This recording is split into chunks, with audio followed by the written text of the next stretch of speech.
Thank you for being here, for showing up in whatever state you're in today. I'm Nathan M. McTague, and this is Full-Time Grievers. I'm back this week with another grief confessional. Remember that the grief confessionals give space to the raw voice of our grief. So no conversation, no education, just the truth of someone's experience living through loss. Written, shared, and spoken out loud, so it can be carried together.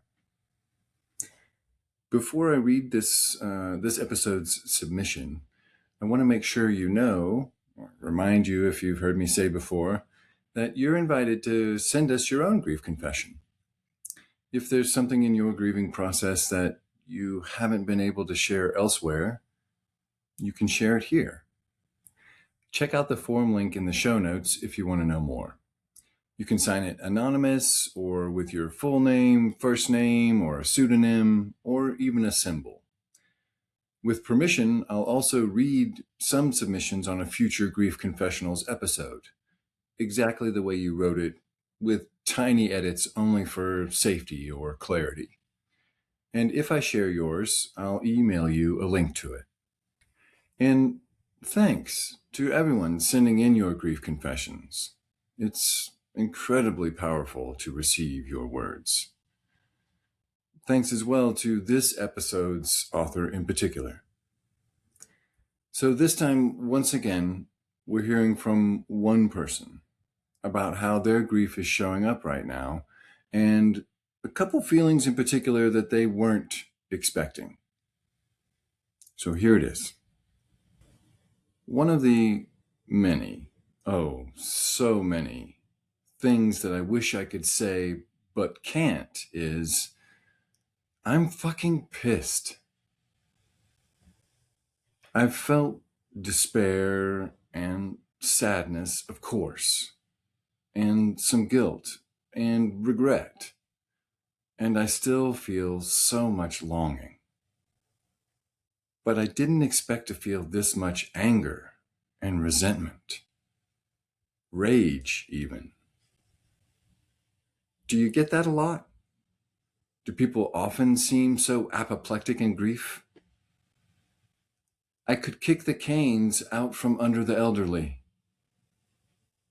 I could scream in little babies' faces. I could smash in shop windows. I could burn down whole cities. Why do all these assholes get to keep on doing whatever they're doing all day, every day, when he doesn't?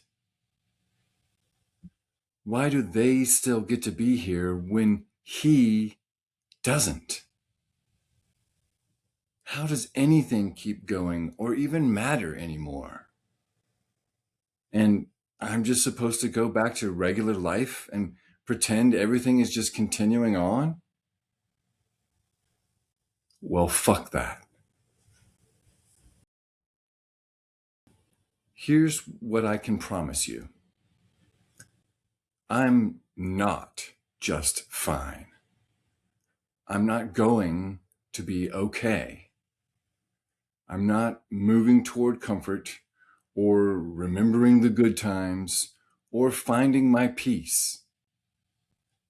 I'm blistering with rage that my person is gone and I just have to keep going. That's just as cruel as his sudden death. But I can't tell that to my family or my friends. I can't tell that to my priest. I don't even think I can say it to my therapist. I'm mad that he died and I didn't. I'm mad that he died and I just have to go on living without him.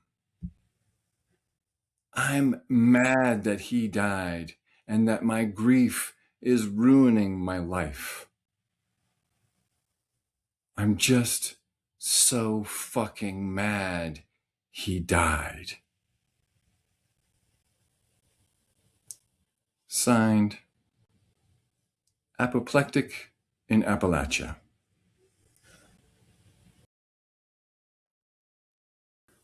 Whew.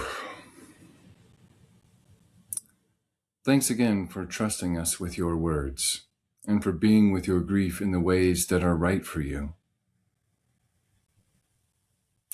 If you'd like to send us your grief confession, you can use the link in the show notes. And you can let us know there if you're willing to let me read yours on the podcast. We may not get to share every single one that comes to us, but each one will be held and witnessed and honored. Thank you again, and be well. Thank you for being here, and for grieving in the ways that are right for you. If this episode met you where you are, please like, subscribe, and share it with someone who might need it. You'll find our free grief journal and the Grief Confessional link below. I'm Nathan M. McTague, and this is Full-Time Grievers.